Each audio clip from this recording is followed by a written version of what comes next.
ಮಲ್ಕೊಂಡಿದ್ದಾರೆ ಓದ್ತೀನಿ ಅಂತ ಅಲ್ಲೇ ನಿದ್ದೆ ಮಾಡ್ತಾ ಕೇಳಿಸ್ಕೊಳಲ್ವಾ? ಇರ್ಲಿ ಪರವಾಗಿಲ್ಲ. ಮಮ್ಮಿ ಬ್ಯಾಡ್ ಬಾಯಾ? ಯಾಕೆ ಕೇಕ್ ಮಾಡಿಲ್ಲ ಅಂತನಾ? ಹಾ, ನಿಂಗೆ ಬೆಳಗ್ಗೆ ಕೇಕ್ ಹಿಡಿದ್ರೆ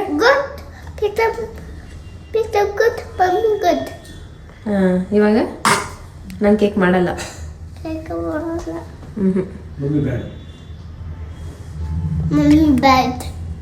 ಆಯ್ತು, ಕೇಕ್ ಮಾಡಲ್ಲ ನಾನು. ಹೋಗು.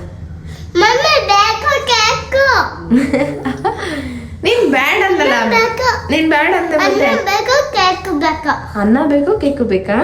ಎಲ್ಲರಿಗೂ ನಮಸ್ಕಾರ, welcome back to my YouTube channel. ಇವತ್ತಿನ ವ್ಲಾಗ್ನ ಶುರು ಮಾಡ್ತಾ ಇದ್ದೀನಿ. ನೈಟ್ ನಾನು ಈ ಬಾದಾಮ್ ಗೋಂದ್ ಅಂತ ಬರುತ್ತಲ್ಲ ಅದು ನೆನೆಸಿದೆ, ಅದ್ರ ಜೊತೆಗೆ ಚಿಯಾ ಸೀಡ್ಸ್, ಸ್ವಲ್ಪ ಡ್ರೈ ಫ್ರೂಟ್ಸ್ ನೆನೆಸಿದೆ, ಮತ್ತು ಬಿಳಿ ಎಳ್ಳು ನೆನೆಸಿದೆ, ಆಮೇಲೆ ಮಿಲ್ಲೆಟ್ ನೆನೆಸೋದು ಮರ್ತೋಗಿತ್ತು. ಸರಿ, ಇವತ್ತು ನೆನೆಸ್ಬಿಟ್ಟು ಮತ್ತೆ ನಾನು ಬೆಳಗ್ಗೆ ಬಿಸಿ ಮಾಡಿ ಸಂಜೆ ಕುಡಿಬೋದು, ಅದನ್ನು ಏನಾಗಲ್ಲ. ಹಾಗಾಗಿ ಅದನ್ನು ನೆನೆಸಿಟ್ಟೆ. ಇನ್ನು ಇವತ್ತು ನಾನು ಕಡಲೆ ಬೀಜ ಮತ್ತು ತೆಂಗಿನ ಹಾಲು ಹೆಂಗೆ ತೆಗಿತೀವೋ ಹಾಗೆ ಬಿಳಿ ಎಳ್ಳು ಹಾಕ್ಬಿಟ್ಟು ಹಾಲನ್ನ ತೆಗಿಯೋಣ ಅಂತ ಹೇಳ್ಬಿಟ್ಟು ಅದನ್ನು ಎಲ್ಲ ರೆಡಿ ಮಾಡಿ ಇಟ್ಕೊಂಡೆ. ನೋಡೋಣ, ಫಸ್ಟ್ ಟೈಮ್ ಟ್ರೈ ಮಾಡ್ತಾ ಇದ್ದೀನಿ. ಹಾಲು ಟೇಸ್ಟಾಗಿ ಬಂದರೆ ಇದನ್ನು ಅವಾಗವಾಗ ಕೊಡೋಣ, ಯಾಕೆಂದರೆ ಇದ್ರೊಳಗೆ ಕ್ಯಾಲ್ಶಿಯಂ ಜಾಸ್ತಿ ಇರುತ್ತೆ. ಹಾಗಾಗಿ ಇದನ್ನು ಯೂಸ್ ಮಾಡ್ತಾರೆ ಹೆಣ್ಮಕ್ಳು ದೊಡ್ಡವರಾದಾಗೆಲ್ಲ. ಅದು ಹಾಲು ತೆಗೆದಿಟ್ಬಿಟ್ಟು ಡಬಲ್ ಬಾಯ್ಲ್ ಮಾಡೋಕೆ ಇಟ್ಟೆ, ಅಂದರೆ ನೀರಲ್ಲಿ ಮತ್ತೆ ಬಿಸಿ ಮಾಡೋದು. ನಾನು ಕಡಲೆ ಬೀಜದಾಗಲಿ ತೆಂಗಿನ ಹಾಲಾಗಲಿ ಹಾಗೆ ಬಿಸಿ ಮಾಡೋದು. ನೋಡೋಣ ಪ್ರೀತಮ್ ಟೇಸ್ಟ್ ಓಕೆ ಮಾಡಿದ್ರೆ ಅದು ಪರ್ಫೆಕ್ಟ್ ಆಗಿರುತ್ತೆ ಅಂತ. ಇನ್ನು ವಾಂಗಿಬಾತ್ಗೆ ಪೌಡರ್ ಮಾಡ್ಕೊಳ್ತಾ ಇದ್ದೀನಿ. ಪ್ರೀತಮ್ನ ಸ್ಕೂಲಿಗೆ ಕಳಿಸ್ತಾ ಇಲ್ಲ, ಸೊ ಟೈಮ್ ಇತ್ತು. ಹಾಗಾಗಿ ಇವತ್ತು ಈಗಲೇ ಪೌಡರ್ ಮಾಡಿ ಇಟ್ಕೊಂಡ್ಬಿಡೋಣ ಸ್ವಲ್ಪ ಬೇಕಂತ ಹೇಳಿ. ಬದನೆಕಾಯಿ ತೊಗೊಂಡು ಬಂದಿದ್ದು, ಅದು ವೇಸ್ಟ್ ಆಗಿಬಿಡುತ್ತೆ, ಇನ್ನೇನು ಮಾಡೋದು ಅಂತ ಹೇಳಿ ಮಾಡ್ಕೊಂಡೆ. ಇದಕ್ಕೆ ಮೆಜರ್ಮೆಂಟ್ ನಾನು ಬೇಕಂದರೆ ಡಿಸ್ಕ್ರಿಪ್ಷನ್ ಹಾಕ್ತೀನಿ. ಒಂದು ಸಣ್ಣ ಕಪ್ ತೊಗೊಳ್ತೀನಿ, ಆ ಕಪ್ಪಲ್ಲೇ ನಾನು ಮೆಜರ್ ಮಾಡ್ಕೊಳ್ಳೋದು. ಅರ್ಧ ಕಪ್ಪಷ್ಟು ಕಡಲೆಬೇಳೆ ಮತ್ತು ಉದ್ದಿನಬೇಳೆ ಹಾಕ್ಕೊಂಡು ಚೆನ್ನಾಗಿ ಫ್ರೈ ಮಾಡ್ಕೊಂಡಿದ್ದೀನಿ. ಜಾಸ್ತಿ ಬರ್ನ್ ಆಗೋ ಥರ ಫ್ರೈ ಮಾಡ್ಕೊಂಡ್ರೆ ಟೇಸ್ಟ್ ಬರೋದಿಲ್ಲ. ಮೀಡಿಯಂ ಫ್ಲೇಮಲ್ಲಿ ಚೆನ್ನಾಗಿ ಬ್ರೌನ್ ಆಗೋ ಥರ ಫ್ರೈ ಮಾಡ್ಕೊಬೇಕು. ಅದಕ್ಕೆ 1 ಕಪ್ಪಷ್ಟು ಧನಿಯಾ ಹಾಕ್ಕೊಂಡಿದ್ದೀನಿ, ಒಂದು 1/4 ಕಪ್ಪಷ್ಟು ಜೀರಿಗೆ ಹಾಕ್ಕೊಂಡಿದ್ದೀನಿ. ಸೊ ಇನ್ನು ಸ್ವಲ್ಪ ಮೆಂತ್ಯ ಹಾಕ್ಕೋಬೇಕು, ಮೆಣಸು ಹಾಕ್ಕೋಬೇಕು, ಎಲ್ಲ 1/4 ಹಾಕ್ಕೊಂಡಿದ್ದೀನಿ. ಇದರದ್ದೆಲ್ಲ ಮೆಜರ್ಮೆಂಟ್ ನಾನು ಡಿಸ್ಕ್ರಿಪ್ಷನಲ್ಲಿ ಹಾಕಿರ್ತೀನಿ. ಸೊ ಸೇಮ್ ಮೆಜರ್ಮೆಂಟಲ್ಲಿ ಮಾಡಿದ್ರೆ ಪೌಡರ್ ಟೇಸ್ಟ್ ತುಂಬ ಚೆನ್ನಾಗಿ ಬರುತ್ತೆ. ಇದನ್ನು ಅಷ್ಟೇ ಕಡಿಮೆ ಫ್ಲೇಮಲ್ಲಿ ಸ್ವಲ್ಪ ನಿಧಾನಕ್ಕೆ ಫ್ರೈ ಮಾಡ್ಕೊಳ್ಳಿ. ಒಂದೇ ಸರಿ ಫ್ರೈ ಮಾಡಿದ್ರೆ ಬರ್ನ್ ಆಗುತ್ತೆ ಹೊರತು ಅದು ಫ್ಲೇವರ್ ಚೆನ್ನಾಗಿ ಬರಲ್ಲ. ಇನ್ನು ಕೊಬ್ಬರಿಯನ್ನು ಚೆನ್ನಾಗಿ ತುರಿದ್ಮೇಲೆ ಸ್ವಲ್ಪ ಬ್ಯಾಡ್ಗೆ ಮೆಣಸಿಕಾಯಿ ಮತ್ತು ಖಾರದ ಮೆಣಸಿಕಾಯಿ ಎರಡೂ ಹಾಕ್ಕೊಂಡಿದ್ದೀನಿ. ಅದನ್ನು ಫ್ರೈ ಮಾಡಿ ಇಟ್ಕೊಂಡು ಸ್ವಲ್ಪ ಕರಿಬೇವು, ಒಂದು ಕಪ್ಪಷ್ಟು ಕರಿಬೇವನ್ನು ಹಾಕ್ಕೊಂಡು ಅದನ್ನು ಫ್ರೈ ಮಾಡಿದ್ದೀನಿ. ಎಲ್ಲ ಕಂಪ್ಲೀಟಾಗಿ ತಣ್ಣಗಾದ್ಮೇಲೆ ಚೆನ್ನಾಗಿ ಪೌಡರ್ ಮಾಡಿ ಇಟ್ಕೋಬೇಕು. ಈ ಮಿಕ್ಸಿಯಲ್ಲಿ ಅಷ್ಟು ಚೆನ್ನಾಗಿ ಪೌಡರ್ ಆಗಿಲ್ಲ, ನನ್ನ ಹತ್ರ ಇನ್ನೂ ಸ್ವಲ್ಪ ಹೆವಿ ಮಿಕ್ಸಿ ಇದೆ, ಅದ್ರಲ್ಲಿ ನಾನು ಮತ್ತೆ ಪೌಡ್ರ್ ಮಾಡಿಕೊಂಡೆ. ಇಷ್ಟು ಪೌಡರ್ ಆದ್ರೂ ಓಕೆನೆ. ವಾಂಗಿಬಾತ್ ರೆಸಿಪಿನ ನಾನು ಶಾರ್ಟ್ ವಿಡಿಯೋದಲ್ಲಿ ಹಾಕಿದ್ದೀನಿ, ಅಲ್ಲಿ ನೀವು ಚೆಕ್ ಮಾಡ್ಕೊಳ್ಳಿ ನಾನು ಯಾವ ಥರ ವಾಂಗಿಬಾತ್ ಮಾಡ್ತೀನಿ ಅಂತ. ಇನ್ನು ಅದ್ರ ಜೊತೆ ಮೊಸರು ಬಜ್ಜಿ ಮಾಡೋಣ ಅಂದ್ಕೊಂಡೆ. ಹೀರೆಕಾಯಿ ಇತ್ತು, ಅದಕ್ಕೆ ನಾನು ಒಗ್ಗರಣೆ ಹಾಕಿಬಿಟ್ಟು ಸ್ವಲ್ಪ ಮೊಸರು ಬೇಯಿಸಿದ್ದೀನಿ, ಹೀರೆಕಾಯಿನ ಚೆನ್ನಾಗಿ ಮಸಿದ್ಬಿಟ್ಟು ಮೊಸರು ಹಾಕಿ ಅದಕ್ಕೆ ಒಗ್ಗರಣೆ ಹಾಕೊಂಡು ಉಪ್ಪು ಹಾಕೊಂಡು ಮಿಕ್ಸ್ ಮಾಡ್ಕೊಂಡ್ರೆ ಮೊಸರು ಬಜ್ಜಿ ಸೂಪರಾಗಿ ಟೇಸ್ಟಿಯಾಗಿ ಚೆನ್ನಾಗಾಗುತ್ತೆ. ಟ್ರೈ ಮಾಡಿದೆ ನಾನು. ಇವಾಗ ಜಸ್ಟ್ ಬ್ರೇಕ್ಫಾಸ್ಟ್ ಎಲ್ಲ ರೆಡಿ ಮಾಡಿದೆ. ಒಂದು ಸಣ್ಣ ಪ್ಲಾನ್ ಇದೆ ಇವತ್ತೇನು ಅಂತಂದ್ರೆ, ಪ್ರಗತಿಗೆ ಸರ್ಪ್ರೈಸ್ ಆಗಿ ಏನ್ ಗಿಫ್ಟ್ ಕೊಡ್ಬೇಕು ಅದನ್ನ ಡಿಸೈಡ್ ಮಾಡಿದೀವಿ. ಬಟ್ ತುಂಬಾ ಭಯ ಆಗ್ತಾ ಇದೆ ನನಗೆ. ಆ ಥರದ್ದೆಲ್ಲ ಮನೆಗೆ ತಗೊಂಡ್ ಬರೋದು ಅಂದ್ರೆ ಸಿಕ್ಕಾಬಿಟ್ಟೆ ಭಯ. ಯಾಕೆಂದ್ರೆ ಇವಾಗ ಮದ್ವೆ ಸೀಸನ್ ಸ್ಟಾರ್ಟ್ ಆಯ್ತು, ಅದ್ರ ಜೊತೆಗೆ ಚಳಿಗಾಲನು ಶುರು ಆಯ್ತು. ಸೊ ಮ್ಯಾರೇಜ್ ಟೈಮ್ ಅಲ್ಲಿ ಈ ಒಂದು ಚಳಿಗಾಲದಲ್ಲಿ ನಮ್ಮ ಸ್ಕಿನ್ ತುಂಬಾನೇ ಕೇರ್ ಮಾಡ್ಬೇಕಾಗುತ್ತೆ. ಸ್ಕಿನ್ ನೋಡಿಯುತ್ತೆ, ಟೈಟ್ ಆಗುತ್ತೆ. ಆಲ್ರೆಡಿ ಸ್ಕಿನ್ ಅಲ್ಲಿ ಪ್ರಾಬ್ಲಮ್ ಇದೆ ಅಂತಂದ್ರೆ ಪಿಂಪಲ್ಸ್, ಪಿಗ್ಮೆಂಟೇಶನ್ ಇದೆಲ್ಲರಿಗೂ ಗೊತ್ತಿರೋದೆ. ಸೊ ಹಾಗಾಗಿ ನಾನು ಯಾವಾಗ್ಲೂ ಹೇಳೋ ಹಾಗೆ ನಾನು ಕ್ಯೂಟ್ ಸ್ಕಿನ್ ಯೂಸ್ ಮಾಡ್ತೀನಿ. ಸೊ ನಿಮ್ಗೂ ಕೂಡ ಯಾರಾದ್ರೂ ಮದ್ವೆ ಸೀಸನ್ ಇದೆ ಅಥವಾ ಫ್ಯಾಮಿಲಿಯಲ್ಲಿ ಮದ್ವೆ ಇದೆ ಅಥವಾ ನೀವೇ ಮದ್ವೆ ಹುಡುಗಿ, ನಿಮ್ಮ ಸ್ಕಿನ್ ಕೇರ್ ಮಾಡಬೇಕು, ಸ್ವಲ್ಪ ಟೈಮ್ ಇದೆ ನನಗೆ ಅಂತ ಅಂದ್ರೆ ಒಂದು 3 ವೀಕ್ಸ್ ಟೈಮ್ ಇದೆ ಅಂದ್ರೆ ಖಂಡಿತ ನೀವು ಒಂದು ಕ್ಯೂಟ್ ಸ್ಕಿನ್ ಟ್ರೈ ಮಾಡ್ಬೋದು.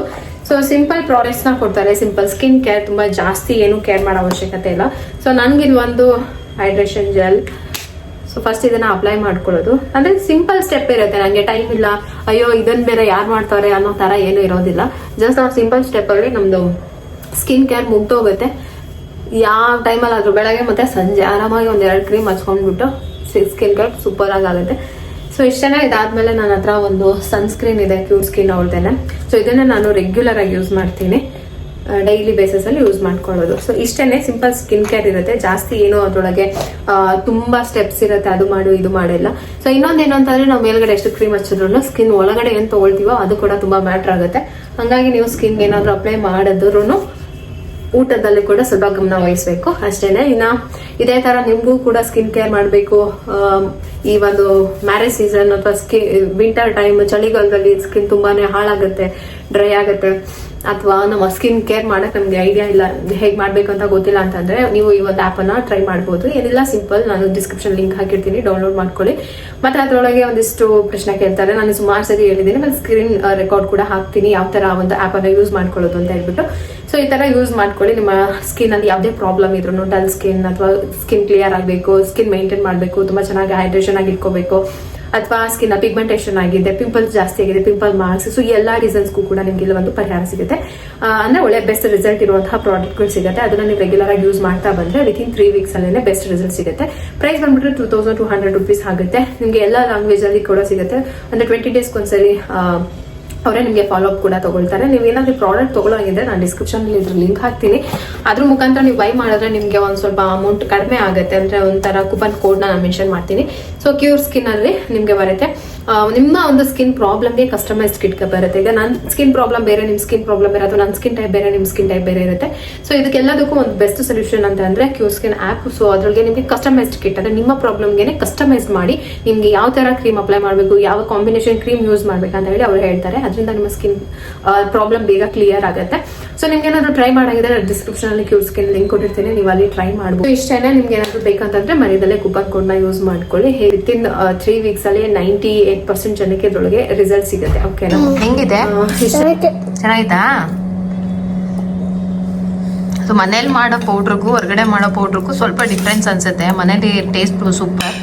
ಮತ್ತೆ ಇದು ಹೊಸದಾಗಿ ಮಾಡಿರೋದು ಹೀರೆಕಾಯಿ ಮೊಸರು ಹಾಕಿ ಹೀರೆಕಾಯಿ ರಾಯ್ತ ಮಾಡಿದೆ. ಅದು ಕಾಂಬಿನೇಷನ್ ಮಾತ್ರ ಸೂಪರ್ ಆಗೈತೆ. ನೋಡಿ, ನಮ್ಮ ಮಗ ನೆಂಚ್ಕೊಂಡು ತಿಂತಾ ಇದ್ದಾನೆ. ಚೆನ್ನಾಯ್ತಾ ಮಗನೇ? ಹೆಂಗಿದೆ ಚಿನ್ನಿ? ತುಂಬಾ ಚೆನ್ನಾಗಿದೆ. ತುಂಬಾ ಚೆನ್ನಾಗಿದ್ಯಾ? ಇದು ರಾಯ್ತಾ ಡಿಫ್ರೆಂಟ್ ಟೇಸ್ಟ್. ಮಸಾಲ ಅದೇನದು ಗೊತ್ತಾಗ್ತಾ ಇದೆಯಾ? ಅದೇ ಮಾಡ್ಬೋದು, ಡಿಫ್ರೆಂಟ್ ಆಗಿದೆ. ಪ್ಯಾಕೆಟ್ ಅದು ಇಷ್ಟು ಟೇಸ್ಟ್ ಆಗೋಲ್ಲ.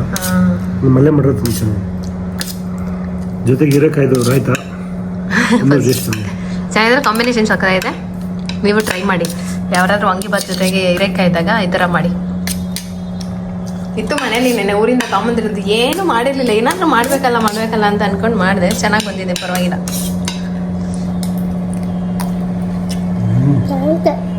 ಚೆನ್ನಾಗೈತೆ. ಅಯ್ಯೋ ನಿಧಾನ ಮಗ್ನೆ, ಏನಿರ್ಬೋದು? ನೋಡ್ಬಿಟ್ಟ ಏನ್ ಮಗ್ನೆ ಇದು? ಯಾರಿಗೆ? ಡ್ಯಾಡಿ ಕೊಡೋಣ? ಕೊಡು, ನೀನೇ ಕೊಡು ಡ್ಯಾಡಿ ಕೊಡು ಗಿಫ್ಟ್. ತಗೋ ಡ್ಯಾಡಿ ಗಿಫ್ಟು. ಇದು ನನಗ ಗಿಫ್ಟ್. ಅಲ್ಲಿ ಓಪನ್ ಮಾಡಂಗಿಲ್ಲ ನೀನು. ಸೇವ್ ದುಡ್ಡು ಹಾಕ್ಬೇಕು. ಅದ್ರೊಳಗಡೆ. ಇದ್ರೊಳಗಿರೋ ಎಲ್ಲ ಅಮೌಂಟು ಇದು ಬಿಡು, ಇದು ನಂದು. ಇಷ್ಟು ಅಮೌಂಟ್ ಹಾಕಿದ್ರೆ ಇಷ್ಟು ಅಮೌಂಟ್ ಹಾಕಿದ್ರೆ 1 lakh ಆಗುತ್ತೆ. ಓಕೆ, ಹಾಕ್ಬಿಟ್ಟು ಯಾರಿಗೆ? ನಿಮ್ಗೆ ಇದು ಯಾರಿಗಾದ್ರೂ ಕೊಡ್ಬೋದು. ಸೇಮು. ನಾನು 2 ಲಕ್ಷ ಸೇವ್ ಮಾಡೋಣ ಅಂತ. 2 ಲಕ್ಷ ಡಬ್ಬ ಅದು.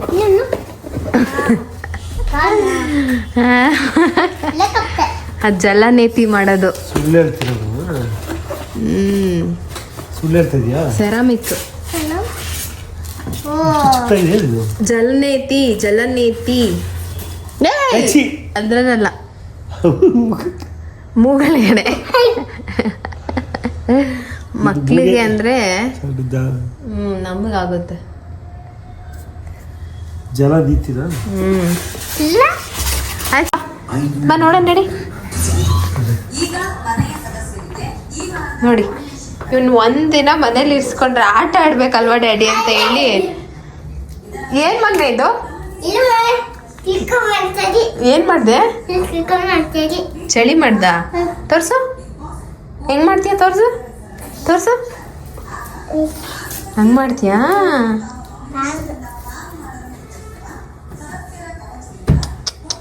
ನಮ್ಮನೆಯವ್ರು ಕ್ಲೀನಿಂಗ್ ಜವಾಬ್ದಾರಿ ಒಪ್ಕೊಂಡು ಆಟ ಆಡಕ್ ಬಿಟ್ಟವ್ರೆ. ಹೆಂಗಿತ್ತು ವ್ಲಾಗ್ ಎಕ್ಸ್ಪೀರಿಯನ್ಸ್? ನಮ್ಮ ಮನೆಯವ್ರು ಫುಲ್ಲು ಇದು ಮಾಡ್ತವ್ರೆ. ವ್ಲಾಗ್ ನೋಡಂದ್ರೆ ನೋಡ್ತಾನೆ ಇಲ್ಲ. ಯಾಕೆ ನೋಡ್ತಾ ಇಲ್ಲ ವ್ಲಾಗ್ನ? ಪಾಪ ಚೆನ್ನಾಗಿ ಮಾತಾಡಿಲ್ಲ ಅಂತ ಅವಾಗ್ಲಿಂದ ವ್ಲಾಗ್ ಓಪನ್ ಮಾಡಿಬಿಟ್ಟು ನಂದು ನಂಗೆ ಕೇಳಿಸ್ಕೊಳ್ಳಲ್ಲಪ್ಪ ಅಂತ ಆಫ್ ಮಾಡ್ತಾವ್ರೆ.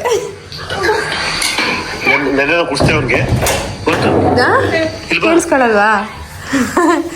ಇರ್ಲಿ, ಪರವಾಗಿಲ್ಲ. ಪರವಾಗಿಲ್ಲ. ಯಾಕೆ ಅವ್ರ ಧ್ವನಿ ಅವರೇ ಕೇಳಿಸ್ಕೊಳಕ್ಕಾಗಲ್ಲ ಅಂತ ಹೋಗ್ಬಿಟ್ರು. ಹಣ್ಣು ಎತ್ಕೊಂಡ ಅದು ಕಿವಿ ಅಲ್ಲ. ಇನ್ನು ಬೆಳಗ್ಗೆನೆ ಸ್ವಲ್ಪ ಅಪ್ಪಂಗ ಮಗಳಿಗೂ ಒಂದು ಸ್ವಲ್ಪ ಇದಾಯ್ತು ಅಂತಂದ್ರೆ ನಮ್ಮ ಮನೆಯವ್ರು ಯಾವತ್ತೂ ಪ್ರಗತಿಗೆ ಭಯದೆಲ್ಲ ಮಾಡೋದಿಲ್ಲ. ಸ್ವಲ್ಪ ಲೇಸಿ ಆಗಿಬಿಡ್ತಾಳೆ ಪ್ರಗತಿ. ಆ ಟೈಮಲ್ಲಿ ನಮ್ಮ ಮನೆಯವ್ರು ಸ್ವಲ್ಪ ಒಂಚೂರು ಏನೋ ಜೋರು ಮಾಡ್ತಾರೆ. ಇವತ್ತು ಹಾಗೆ ಆಯಿತು. ಬೆಳಗ್ಗೆ ನಾನೇ ಸ್ಕೂಲ್ ಹತ್ರ ಬಿಟ್ಟು ಬಂದೆ. ಇನ್ನು ಅದು ಮನಸ್ಸಲ್ಲಿ ಇರತ್ತಲ್ಲ, ತಂದೆ ಯಾವತ್ತೂ ಭಯೋದಿಲ್ಲ. ಬಟ್ ಅದು ಯಾವತ್ತೋ ಒಂದಿನ ರೇಗ್ದಾಗ ಅವ್ರಿಗಾಗೋಷ್ಟು ಬೇಜಾರು ತಾಯಿಗೂ ಆಗೋದಿಲ್ಲ. ಇನ್ನು ಬಂದ ತಕ್ಷಣ ಸ್ಕೂಲಿಂದ ಬರೋದನ್ನೇ ಕಾಯ್ತಾ ಇದ್ರು. ಬಂದ ತಕ್ಷಣ ಅವರೇ ಊಟ ಎಲ್ಲ ಹಾಕಿಕೊಟ್ರು. ಸರಿ, ನಾನು ಡ್ರೈ ಫ್ರೂಟ್ಸ್ ಹಾಗೆ ಇಟ್ಟಿದ್ದೆ, ಎಲ್ಲರೂ ಬಂದಮೇಲೆ ಮಾಡೋಣ ಅಂತೇಳಿ. ಇದ್ರೊಳಗೆ ಎಲ್ಲ ಥರ ಡ್ರೈ ಫ್ರೂಟ್ಸ್, ಡೇಟ್ಸ್, ದ್ರಾಕ್ಷಿ, ಗೋಡಂಬಿ, ಬಾದಾಮಿ, ಯಾವುದಾದ್ರೂ ಡ್ರೈ ಫ್ರೂಟ್ಸ್ ಇದ್ರೂ ನೆನೆಸಿಟ್ಕೋಬೋದು. ಅದನ್ನು ರುಬ್ಬಿ ಪೇಸ್ಟ್ ಮಾಡಿ ಇಟ್ಕೊಂಡಿದ್ದೀನಿ. ಅದಕ್ಕೆ ನಾನು ಬಾದಾಮ್ಗೊಂದು ಸ್ವಲ್ಪ ಏನು ಚಿಯಾ ಸೀಡ್ಸ್ ನೆನೆಸಿಟ್ಟಿದ್ನಲ್ಲ ರಾತ್ರಿ, ಅದನ್ನು ಹಾಕ್ಕೊಂಡು ಅದಕ್ಕೆ ರುಬ್ಬಿರುವಂತಹ ಈ ಡ್ರೈ ಫ್ರೂಟ್ಸ್ ಮಿಕ್ಸ್ಚರನ್ನು ಹಾಕ್ಕೊಳ್ತೀನಿ, ಪೇಸ್ಟನ್ನು. ಅದ್ರ ಮೇಲೆ ಸ್ವಲ್ಪ ಸಕ್ಕರೆ ಹಾಕ್ಕೊಳ್ತೀನಿ. ಚೂರು ನೀರು ಮಿಕ್ಸ್ ಮಾಡಿ ಹಾಕ್ಕೊಂಡೆ. ಹಾಲಿದ್ರೆ ಹಾಲು ಹಾಕ್ಕೋಬೋದು, ಹಾಲು ಕುಡಿಯಂಗಿದ್ರೆ. ಸಕ್ಕರೆ ಮತ್ತು ಜೇನುತುಪ್ಪ ಹಾಕ್ಕೊಂಡು ಅದಕ್ಕೆ ಸ್ವಲ್ಪ ನಾನು ಡ್ರೈ ಫ್ರೂಟ್ಸನ್ನು ಹಾಗೆ ಹಾಕಿರ್ತೀನಿ. ಮೇಲ್ಗಡೆ ಸ್ವಲ್ಪ ದ್ರಾಕ್ಷಿ, ಗೋಡಂಬಿ ಅದನ್ನೆಲ್ಲ ಕಟ್ ಮಾಡಿ, ಸೊ ಅದು ಹಂಗೆ ತಿನ್ನುವಾಗ ಬಾಯಿಗೆ ಸಿಗುತ್ತಲ್ಲ, ಚೆನ್ನಾಗಿರುತ್ತೆ ಅಂತ ಹೇಳಿ ಅದನ್ನ ಒಟ್ಟಿಗೆ ಎಲ್ಲ ಚೆನ್ನಾಗಿ ಮಿಕ್ಸ್ ಮಾಡಿಕೊಂಡು, ಸ್ವೀಟ್ ಎಲ್ಲ ಕರೆಕ್ಟಾಗಿರೋ ಹಾಗೆ ನೋಡ್ಕೊಳ್ಳಿ. ಸೂಪರ್ ಟೇಸ್ಟಿಯಾಗಿ ಚೆನ್ನಾಗಿರುತ್ತೆ. ಆಮೇಲೆ ಬಾದಾಮ್ ಗೋಂದ್ ಹಾಕಿರೋದ್ರಿಂದ ಏನಾದರೂ ಬಾಡಿ ಹೀಟ್ ಆಗಿದ್ರೆ ಅದು ತಂಪಾಗುತ್ತೆ ಬೇಗ. ಸೊ ಅದಕ್ಕೋಸ್ಕರ ಮಾಡಿಕೊಟ್ಟೆ. ಪ್ರೀತಮ್ಗೂ ಚೆನ್ನಾಗಿ ಅದು 1 ಕಪ್ ಸಾಕು ನಮಗೆ, ಜಾಸ್ತಿ ಏನು ಬೇಡ. ಈಗ ಊಟ ಮಾಡಿಲ್ಲ ಅಂದರೆ ಆ ಟೈಮಲ್ಲಿ ನಾವು ತಗೋಬೋದು, ಚೆನ್ನಾಗಿರುತ್ತೆ. ಆಯ್ತಾ? ಏನೋ ಅಂದಲ್ಲ ಅವಾಗಲೇ ನೀನು, ವಿಡಿಯೋ ಮಾಡು. ಏನಪ್ಪ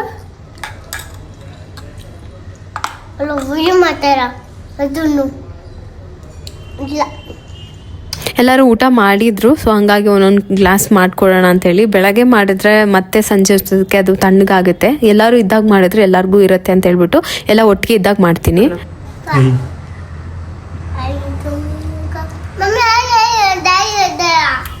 ಯಾಕೆ ನಮ್ಮ ಹೇಗೆ ಅನ್ನೋದೇನೋ ಅವನ್ನ ಅನ್ಬೇಡ. ಚೆನ್ನಾಗಿದೆ. ಡ್ರೈ ಫ್ರೂಟ್ಸ್ ಎಲ್ಲ ಹಾಕಿದ್ದೀನಲ್ವ, ಅವನಿಗೆ ಡ್ರೈ ಫ್ರೂಟ್ಸ್ ಅಂದರೆ ತುಂಬ ಇಷ್ಟ. ಪ್ರೀತಮ್ಗೆ ಏನಂತ ಹೇಳ್ತಾ ಇದ್ದಾನೆ, ವಿಡಿಯೋ ಮಾಡಿಬಿಟ್ಟು ಅವ್ನು ತಿಂತಾ ಇದ್ದ. ನಾನು ಹಂಗೆ ಒಂದು ಕ್ಲಿಪ್ ತಗೊತಾ ಇದ್ದೆ. ಮಮ್ಮಿ ಆಮೇಲೆ ಸುಮ್ಮನೆ ಆಗ್ಬಿಟ್ಟೆ, ವಿಡಿಯೋ ಮಾಡಲಿಲ್ಲ. ಅದಕ್ಕೆ ಹೇಳ್ತಾ ಇದ್ದಾನೆ, ಮಮ್ಮಿ ವಿಡಿಯೋ ಮಾಡು ಮಮ್ಮಿ, ನಾನು ತಿಂತಾ ಇರೋದು ವಿಡಿಯೋ ಮಾಡು ಮಮ್ಮಿ. ಕ್ಲೀನ್ ಮಾಡೋಣ.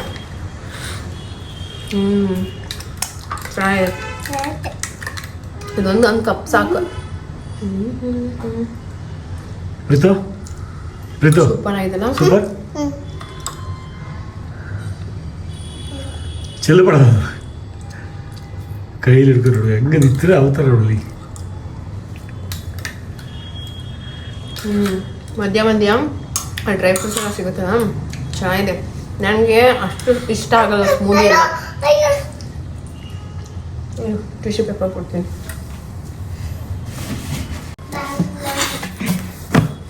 ಇದನ್ನೆಲ್ಲ ಓದ್ತೀಯಾ? ಮಾನಸಿಕ ಸಾಮರ್ಥ್ಯ ಇದೆಲ್ಲ ಓದಿದ್ರಂತ ಅವರು, ನಿಮ್ಮ ಫ್ರೆಂಡ್ ಗುಡಿ. ಅಯ್ಯೋ, ಇದನ್ನೆಲ್ಲ ಫುಲ್ ಓದಿದ್ರಂತ. ಯಾವಾಗ ಸೀನ್ ಇದನ್ನೆಲ್ಲ ಓದೋದು? ನಿಧಾನಕ್ಕೆ ಓದ್ಬೇಕು, ಸುಮ್ಮನೆ ಇಷ್ಟೇ ಸೀರಿಯಸ್ ಆಗಿ ಮೊದಲೇ ಓದಿದ್ರೆ ಡಾಕ್ಟರ್ ಆಗ್ಬಿಡ್ತಿದ್ದೆ. ಅವನು ಓದ್ತಾನಂತೆ. ಅವಂದ ನೋಡಿ, ಹಿಂದೆ ಇದೆಯಲ್ಲ ಬುಕ್ಕೆಲ್ಲ ಅವಂದೆ. ಅದನ್ನ ಎತ್ತಿಡೋಕ್ಕೂ ಬಿಡ್ತಾ ಇಲ್ಲ. ಇದೆಲ್ಲ ಇವ್ ಡ್ಯಾಡಿದು. ಅದೇನು ಓದ್ತಾರೋ ಏನೋ ಕಾಣಿ. ಕುತ್ಕೊಂತಾರೆ ಓದ್ತೀನಿ ಅಂತ, ಅಲ್ಲೇ ನಿದ್ದೆ ಮಾಡ್ತಾ ಇರ್ತಾರೆ. ಆಗ ನಾನು ಎಬ್ಬಿಸ್ಬಿಟ್ಟು ಹೂವು ಎಲ್ಲಾದ್ರೂ ಮಲ್ಕೋ, ಸುಮ್ಮನೆ ಯಾಕೆ ಕುತ್ಕೊಂಡು, ಹೆಂಗೆ ಅಂದ್ರೆ ಕೂತಿರ್ತಾರೆ ಹಿಂಗೆ, ಈ ಪೊಸಿಷನಲ್ಲೇ ನಿದ್ದೆ ಮಾಡ್ತಾರ. ತೋರಿಸ್ತೀನಿ ಹಾಕ್ಸ್ಕೋತೀರ ಬರೀ ಕಂಡ್ರೆ. ಹಿಂಗೆ ಕುತ್ಕೊಂಡು ಹಿಂಗೆ ನಿದ್ದೆ ಮಾಡ್ತಾ ಇರ್ತಾರೆ. ನನ್ನ ಫ್ರೆಂಡು ಇವಾಗ ಅವರು ಯಾವ ಜಾಬಲ್ಲಿದ್ದಾರೆ? ಫಾರೆಸ್ಟ್ ಡಿಪಾರ್ಟ್ಮೆಂಟಲ್ಲಿದ್ದಾರೆ. ಇದು ಹೆಂಗೆ ಗೊತ್ತೀಯಾ? ಇದು ನಿಂಗೂ ಬರುತ್ತಂತ. ಅವ್ರಿಗೆ ಆಗಲೇ ಜಾಬ್ ಆಯಿತು. ಸೊ ಅದಕ್ಕೆ ಅವ್ರು ಓದಿರೋ ಬುಕ್ಕು ಅವ್ರು ಏನೇನೆಲ್ಲ ರೆಫರ್ ಮಾಡಿದ್ರು ಅದನ್ನೆಲ್ಲ ಇವ್ರಿಗೂ ಕೊಟ್ಟಿದ್ದಾರೆ. ಒಬ್ಬ ಇದನ್ನೆಲ್ಲ ಹೆಂಚಿನೇ ನೆನ್ಪಿಟ್ಕೊಳ್ಳೋದು. ನಮ್ಮ 10th ಜಾಸ್ತಿ ಕಷ್ಟ ಕೊಟ್ಟವ್ರೆ. ಮಕ ತೋರಿಸ್ತೀನಿ, ನಿದ್ದೆ ಬರಂಗದೆ. ಇಲ್ಲ. ಈಗ ಊಟ ಮಾಡಿ ಕೂತಾರೆ, ಇನ್ನೊಂದು ನಿಮಿಷಕ್ಕೆ ನೋಡಿ ಹಂಗೆ ತೋರಿಸ್ತೀನಿ. ಮನುಷ್ಯ ಒಂದು ಅರ್ಧ ಗಂಟೆನೂ ಕುತ್ಕೊಳ್ಳಲ್ಲ ಬುಕ್ಕಿನ ಮುಂದೆ. ರೂಢಿ ಹೋಗ್ಬಿಟ್ಟೈತೆ, ಅರ್ಧ ಗಂಟೆನೂ ಕುತ್ಕೊಳ್ಳೋಕ್ಕಾಗಲ್ಲ. ಬುಕ್ ನೋಡ್ತಿದ್ದಾಗೆ ತುಕ್ಕುಡಿಸ್ತಾರೆ. ಯಾರಿಗೆಲ್ಲ ನಿದ್ದೆ ಬರೋ ಸಮಸ್ಯೆ ಇದೆಯಾ ಒಂದು ಟಿಪ್ಸ್ ಹೇಳ ಚಿನಿ. ಒಂದೇ ಒಂದು ಪೇಜ್ ಓದಲಿ ಅವರು, ಸೀರಿಯಸ್ಸಾಗಿ ಕುತ್ಕೊಂಡು ನಿದ್ದೆ ಬಂದ್ಬಿಡುತ್ತೆ. ಹಾಯ್ ಫ್ರೆಂಡ್ಸ್, ಲಾಸ್ಟು ಪ್ರೀವಿಯಸ್ ಹಿಂದಿನ ಬ್ಲಾಗಲ್ಲಿ ಹೇಳಿದ್ದೆ ಪ್ರಗತಿಗೆ ಏನೋ ಒಂದು ಸರ್ಪ್ರೈಸ್ ಕೊಡಬೇಕಂತ. ಸೊ ಡಿಸೈಡ್ ಮಾಡಿದ್ದೀವಿ ನಾನು ನನ್ನ ಹಸ್ಬೆಂಡು, ಬಟ್ ಕನ್ಫರ್ಮ್ ಮಾಡಿಲ್ಲ. ಇವತ್ತು ಹೋಗಿ ನೋಡಿಕೊಂಡು ಬರ್ತೀವಿ. ಪ್ರಗತಿ ಸುಮಾರು ವರ್ಷಗಳಿಂದ ಎಲ್ಲಾದರೂ ಹೋದರೆ ನಂಗೆ ಅದು ಬೇಕು ಅಂತ ಕೇಳ್ತಾ ಇತ್ತು. ನಾವು ಅಂದರೆ ನಮ್ಗಾಗುತ್ತೋ ಇಲ್ವೋ, ನಮ್ಗೆ ಸೂಟ್ ಆಗುತ್ತೋ ಇಲ್ವೋ ಯಾಕೆ ಅಂತ ಹೇಳ್ಬಿಟ್ಟು ನಾನು ಬೇಡ ಅಂತ ಸುಮ್ಮನಾಗಿದ್ದೆ. ಸರಿ, ಇವತ್ತು ಯಾಕೋ ಕೊಡಿಸ್ಬೇಕು ಅಂತ ತುಂಬ ಅನಿಸ್ತಾ ಇದೆ. ಸುಮಾರು 1 ವರ್ಷದಿಂದ ಅನಿಸ್ತಾ ಇತ್ತು ನನಗೆ. ಅಷ್ಟು ಆಸೆ ಪಡುತ್ತೆ ಕೊಡ್ಸಿದ್ರೆ ಅವ್ರಿಗೂ ಒಂದು ಜವಾಬ್ದಾರಿ ಬರುತ್ತೆ ಅಂತ. ಏನು ಅಂತ ನೀವು ಗೆಸ್ ಮಾಡಿ. ನಾನು ಹೋಗಿ ನೋಡ್ಕೊಂಡು ಬರ್ತೀನಿ. ನಾಳೆ ಕೊಡ್ಸೋಣ ಅಂತ ಅಂದ್ಕೊಂಡಿದ್ದೀವಿ. ಅದಕ್ಕೆ ಇವತ್ತು ಹೋಗಿ ನೋಡಿಕೊಂಡು ತಿಳ್ಕೊಂಡು ಸ್ವಲ್ಪ ಅದ್ರ ಬಗ್ಗೆ ಎಲ್ಲ ವಿಚಾರಿಸ್ಕೊಂಡು ಬಂದರೆ ನಾಳೆ ತರೋದಕ್ಕೆ ಈಸಿ ಆಗುತ್ತೆ. ನಾಳೆನೇ ಹೋಗಿ ನಮಗೇನೋ ಅಲ್ಲಿ ಡೌಟ್ ಆಯಿತು, ಕನ್ಫ್ಯೂಷನ್ ಆಯಿತು, ಬೇಡ. ಹಾಗಾಗಿ ಇವತ್ತು ಹೋಗ್ಬಿಟ್ಟು ನೋಡ್ಕೊಂಡು ಬರ್ತೀವಿ. ಪ್ರಗತಿ ಬರೋಷ್ಟು 1 hour ಟೈಮ್ ಇದೆ, 1.5 hour. ಅಷ್ಟರಲ್ಲಿ ಹೋಗ್ಬಿಟ್ಟು ಇಲ್ಲೇ ಪಕ್ಕದ ಇದರಲ್ಲೇ ಇದೆ, ನೋಡಿಕೊಂಡು ಹಾಗೆ ಬಂದ್ಬಿಡ್ತೀವಿ. ನೋಡೋಣ, ಪ್ರಗತಿಗೆ ಸರ್ಪ್ರೈಸಾಗಿ ಕೊಡಬೇಕು, ಏನೂ ಗೊತ್ತಿಲ್ಲ. ತುಂಬ ಸರ್ಪ್ರೈಸಾಗಿ ಕೊಡೋಣ, ಒಂದು ಸಣ್ಣ ಗಿಫ್ಟ್. ಓಕೆನಾ? ಸಣ್ಣದಲ್ಲ, ಅದಕ್ಕೆ ಸಣ್ಣದು ದೊಡ್ಡದಂತ ಹೇಳೋಕ್ಕಾಗಲ್ಲ. ನೀವು ನೋಡಿದ್ಮೇಲೆ ಗೊತ್ತಾಗುತ್ತೆ. ಬನ್ನಿ, ಇವಾಗ ಹೋಗ್ಬಿಟ್ಟು ಬರೋಣ. ಬನ್ನಿ. ಇನ್ನು ಏನು ಅಂತ ಅಂದರೆ ಏನಾದರೂ ಪೆಟ್ ತೊಗೋಬೇಕು ಅಂತಲೇ ನನಗಿದ್ದಿದ್ದು. ಯಾಕೆ ಅಂತಂದರೆ ಪ್ರಗತಿ ಅವ್ರ ಫ್ರೆಂಡ್ ಮನೆಯಲ್ಲಿ ಅಲ್ಲಿ ಇಲ್ಲಿ ನೋಡ್ಕೊಂಡು ಬರ್ತಾ ಇದೆ ಇದನ್ನು. ಸೊ ನಮ್ಮನೆ ಆಪೋಸಿಟ್ ಮನೆಯಲ್ಲೇ ಒಂದು ಜರ್ಮನ್ ಶೆಫರ್ಡ್ ನಾಯಿ ಮರಿ ತೊಗೊಂಡು ಬಂದಿದ್ರು. ಅಂದರೆ ಅದು ರೆಸ್ಕ್ಯೂ ಮಾಡಿರೋದು. ಅದನ್ನಂತೂ ದಿನ ಆಟ ಆಡ್ಸೋಕೆ ಹೋಗ್ತಾಯಿದ್ರು. ಬಟ್ ನಮ್ಗೆ ಅದನ್ನೆಲ್ಲ ಮೇಂಟೈನ್ ಮಾಡೋದು ತುಂಬ ಕಷ್ಟ ಅಂತ ಅವಾಗ ಅನಿಸ್ತದೆ. ಯಾಕೆಂದರೆ ಪ್ರೀತಮ್ ತುಂಬ ಚಿಕ್ಕವನಿದ್ದ. ಸೊ ಇದು ಎಲ್ಲ ಮೇಂಟೈನ್ ಮಾಡೋಕ್ಕಾಗಲ್ಲ ಅಂತ. ಹಾಗಾಗಿ ಪ್ರಗತಿ ಯಾವತ್ತೂ ಏನು ಇಷ್ಟಪಟ್ಟು ಕೇಳೇ ಇಲ್ಲ. ನಮ್ಮ ಹತ್ರ ಏನೂ ಕೇಳಿಲ್ಲ. ಒಂದು ಡ್ರೆಸ್ ಬೇಕು, ಅದು ಬೇಕು, ಇದು ಬೇಕು, ಅದು ಕೊಡಿಸಿ, ಒಂದು ಟಾಯ್ಸ್ ಕೊಡಿಸಿ, ಇದುವರೆಗೂ ಕೇಳಿರೋ ಒಂದು ಸಣ್ಣ ನೆನಪು ಇಲ್ಲ. ಏನಾದರೂ ಕೊಡಿಸಿದ್ರೆ ಅದು ನಾವೇ ಕೊಡಿಸಿರ್ತೀವಿ ಹೊರತು ಪ್ರಗತಿ ಯಾವತ್ತೂ ಏನೂ ಕೇಳಿಲ್ಲ. ಕೇಳಿದ್ದು ಇದು ಒಂದೇನೆ, ಒಂದ್ಸರಿ ಅಟ್ಲೀಸ್ಟ್ ಇದನ್ನಾದರೂ ಕೊಡಿಸಿ, ತುಂಬ ಚಿಕ್ಕ ಮರಿ, ಇದನ್ನು ನಾನು ನೋಡ್ಕೊಳ್ತೀನಿ ಅಂತ ಇದನ್ನೂ ಕೇಳಿದ್ದುಂಟು.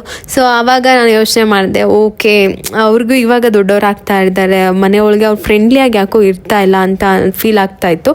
ಸರಿ, ಏನಾದರೂ ಒಂದು ಪೆಟ್ಟಿದ್ರೆ ಅವ್ರು ಫ್ರೆಂಡ್ಲಿಯಾಗಿ ಕನೆಕ್ಟ್ ಆಗ್ತಾರೆ ಅಂತ ನನಗೆ ಅನ್ನಿಸ್ತು. ಯಾಕೆಂದ್ರೆ ಗೊತ್ತಿಲ್ಲ, ದೊಡ್ಡವ್ರು ಆಗ್ತಾ ನಮ್ಮ ಹತ್ರ ಕನೆಕ್ಷನ್ ಕಟ್ ಆಗ್ತಾ ಹೋಗ್ತಾ ಇರುತ್ತೆ, ಯಾರೇ ಆಗಲಿ ಮಕ್ಕಳು ದೊಡ್ಡವರಾಗ್ತಾ.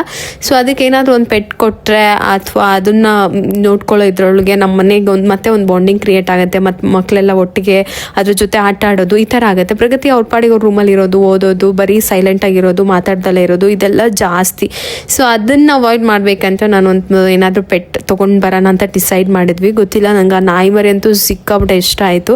ಬಟ್ ಇವರು ಬೋನಲ್ಲಿ ಇಟ್ಟಿರೋ ರೀತಿ ನಂಗೆ ಇಷ್ಟ ಆಗಲಿಲ್ಲ ಅಷ್ಟೇ. ಏನು ಮಾಡೋಕ್ಕಾಗಲ್ಲ. ಬಟ್ ಅದೇನೋ ಅದೊಂದು ಇದು ಆದ್ರೂ ಇನ್ನೊಂಚೂರು ನೀಟಾಗಿ ಇಟ್ಕೋಬೋದಾಗಿತ್ತು ಅಂತ ಅನ್ನಿಸ್ತು. ಅಲ್ಲಿಂದ ನನಗೇನಾದರೂ ಫ್ರೀ ಜಾಗ ಇದ್ದು ನಾನು ನೋಡ್ಕೊಳ್ಳೋಂಗಿದ್ದಿದ್ರೆ 1-2-3 ನಾಯಿ ಆದರೂ ಸಾಕ್ತಾಯಿದ್ದೆ. ನನಗೆ ನಾಯಿ ಅಂದರೆ ತುಂಬ ಇಷ್ಟ. ನಾಯಿ ಸಾಕಬೇಕು, ನಾಯಿ ನೋಡ್ಕೊಳ್ಬೇಕು ಅಂತ. ನಮ್ಮ ಮನೇಲಿರೋ ಬೈರ ಅಂದ್ರೂ ನಂಗೆ ತುಂಬ ಇಷ್ಟ. ನಮ್ಮ ಮನೇಲಿರೋ ಎಲ್ಲ ನಾಯಿಗಳು ಮಿಸ್ ಆದಾಗಂತೂ ನಮಗೆ, ನಮ್ಮ ಮನೇಲಿ ಯಾರೋ ಒಬ್ಬರು ಸತ್ತೋದಾಗ ಹೆಂಗೆ ಅಳ್ತೀವೋ ಹಂಗೆ ಅಳ್ತೀವಿ. ನಮ್ಗೆ ಅಷ್ಟು ಬೇಜಾರಾಗ್ಬಿಡತ್ತೆ. ಅಂದರೆ ಪ್ರಾಣಿಗಳ ಜೊತೆ ಕನೆಕ್ಟ್ ಆದರೆ ಅದೊಂದು ಬಾಂಡಿಂಗ್ ಇನ್ನೂ ಕಷ್ಟ ನಮಗೆ. ಸೊ ಅದೆಲ್ಲ ಯೋಚನೆ ಮಾಡಿ ಇಷ್ಟು ದಿನ ಅವಾಯ್ಡ್ ಮಾಡಿದ್ದೆ. ಬಟ್ ಇವಾಗ ಬೇಕು ಅಂತ ಅನ್ನಿಸ್ತು, ಹಂಗಾಗಿ ತೊಗೊಳ್ಳೋಣ ಅಂತ ಅಂದ್ಕೊಂಡೆ. ನಮ್ಮ ಮನೇಲಿ ಇನ್ನೊಬ್ರು ಯಾರೋ ಎಕ್ಸ್ಟ್ರಾ ಇದ್ದಾರೆ ಅಂತ ಅಂದಾಗ ಮಕ್ಕಳು, ನಾವು ಎಲ್ಲ ಒಟ್ಟಿಗೆ ಅದ್ರ ಜೊತೆ ಟೈಮ್ ಸ್ಪೆಂಡ್ ಮಾಡ್ತೀವಿ. ಒಂದು ಬಾಂಡಿಂಗ್ ಚೆನ್ನಾಗಾಗುತ್ತೆ.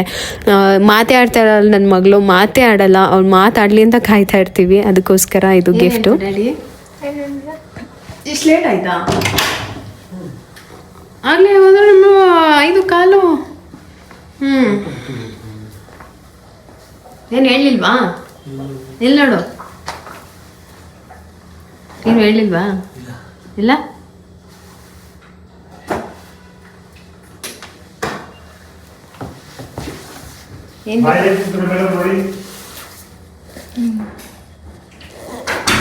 ಏನು ಇಲ್ಲೇನು ಟೂತ್ ಪೇಸ್ಟಿಗೆ ಅಡ್ವರ್ಟೈಸ್ಮೆಂಟ್ ಕೊಡ್ತಾ ಇದ್ದೀವಿ ಈ ಅಂತ ಅಲ್ಬಿಡಕ್ಕೆ.